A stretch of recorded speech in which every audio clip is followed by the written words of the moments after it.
सरकार ने अयोध्या की 84 कोसी परिक्रमा मार्ग को राष्ट्रीय राजमार्ग घोषित कर दिया है। केंद्रीय मंत्री नितिन गडकरी ने ट्वीट कर इस बात की जानकारी दी है, जिसके बाद अयोध्या वासियों में खुशी की लहर है। 84 कोसी परिक्रमा मार्ग को नेशनल हाईवे घोषित कर दिया गया है। केंद्रीय सड़क परिवहन और राजमार्ग मंत्री नितिन गडकरी ने इसका ड्राफ्ट नोटिफिकेशन जारी कर दिया है। 84 कोसी परिक्रमा मार्ग 273 किलोमीटर का है, 5 जिले से होकर गुजरता है। भगवान राम से जुड़े पौराणिक स्थल इसी 84 कोसी परिक्रमा मार्ग पर हैं। 84 कोसी परिक्रमा मार्ग को नेशनल हाईवे घोषित किए जाने पर सीएम योगी ने पीएम मोदी और नितिन गडकरी का आभार जताया है। सीएम योगी ने ट्वीट कर कहा है, आदरणीय प्रधानमंत्री जी के मार्गदर्शन व आपके नेतृत्व में 84 कोसी परिक्रमा मार्ग को राष्ट्रीय राजमार्ग घोषित करने हेतु अधिसूचना जारी होना अयोध्या के पुरातन गौरव की पुनर्स्थापना हेतु बढ़ाया गया बड़ा कदम है। यह आध्यात्मिक पर्यटन क्षेत्र को संबल प्रदान करेगा। हार्दिक आभार। अयोध्या से 20 किलोमीटर उत्तर स्थित बस्ती जिले के मखौड़ा धाम से परिक्रमा यात्रा शुरू होती है। 5 जिलों में पड़ने वाले 21 पांडवों का दर्शन कर वापस लौट आती है। इधर इस खबर के बाद साधु संतों में खुशी की लहर है और उन्होंने इस फैसले का स्वागत किया है कि जो शास्त्रीय सीमा है वो 84 कोसी है और 84 कोस परिक्रमा का वेदों से लेकर के पुराणों तक में जिक्र है। पूर्ववर्ती सरकारें तुष्टीकरण की राजनीति में इतना जो है तो धंस चुकी थी कि राम भक्तों के ऊपर लाठियां बरसाती थी और प्रतिबंध लगाया जाता था 84 कोस की परिक्रमा में।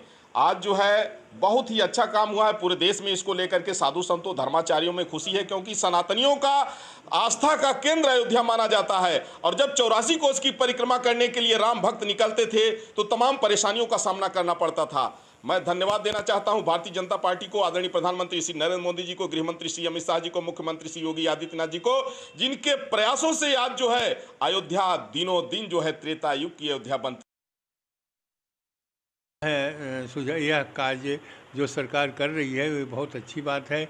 इसके लिए सरकार को जितना धन्यवाद दिया जाए उतना कम है, क्योंकि हमारे जो यह मार्ग है 84 कोस की जो परिक्रमा है, यह जीव जो है 84 लक्ष योनि में भ्रमण करता है।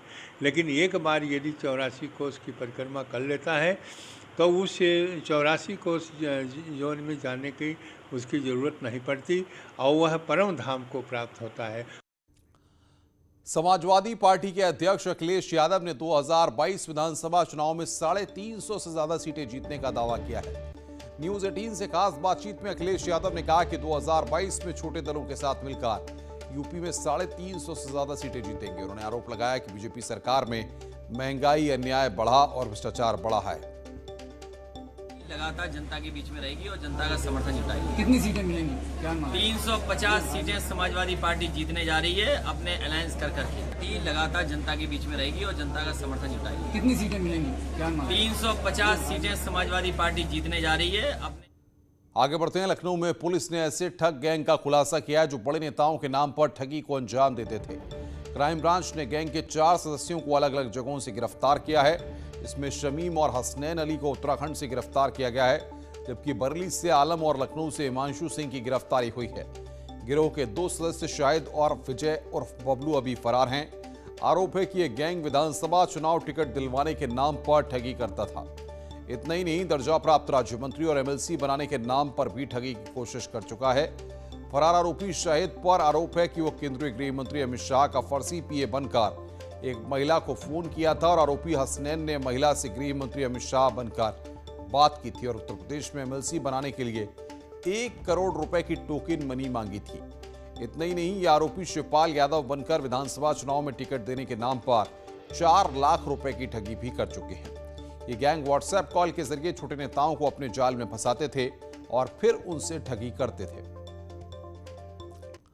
खबर मैनपुरी से है। मैनपुरी के थाना किशनी इलाके में जमीनी विवाद को लेकर 2 पक्षों में झड़प हो गई है, जिसका वीडियो वायरल हो रहा है। इस वीडियो में महिलाएं और पुरुष सभी एक दूसरे पर लाठियां बरसाते दिखाई दे रहे हैं। वीडियो 16 जुलाई का बताया जा रहा है। घंटों तक चले इस संघर्ष में दोनों पक्ष के 6 से ज्यादा लोग बुरी तरह घायल हुए हैं।